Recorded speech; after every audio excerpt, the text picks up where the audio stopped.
The kings and queens entangle in a dance at the royal ball. Our soul sits at the balcony with an aerial view of them all. Ruby rivers of life coursing through their veins,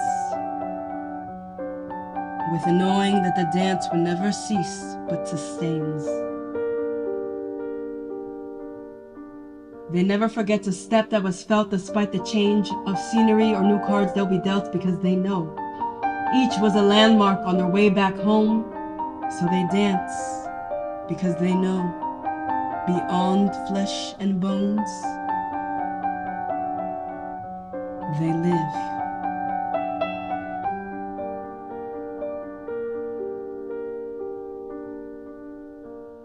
But undermining this perfection are the veils that they treasure. They marry them first and then use them to measure their cause, chasing reflections of the brokenness they thought once existed, for which they employed valiant efforts to fix. But still ill persisted, until they're sitting in silence, feeble and beckoned by a limitation they never imagined, realizing the delicacy of the fabric they wore in this life. The ribbons they thought were theirs forever dwindled thread by thread. The corset of bones that hug and shelter their guts wither into rusted spikes until they're dead.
You see, we could maintain and maintain,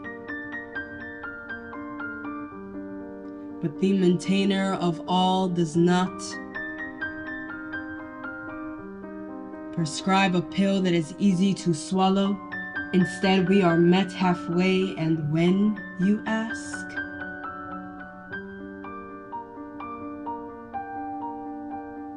maybe it was when the dams of our hearts broke open and a sweet surrender fled in. Maybe it was when the greatest tears raced down our faces, heavy enough to anchor our heads to the bladed plain. Maybe it was when we finally caught up to our true reflection and asked,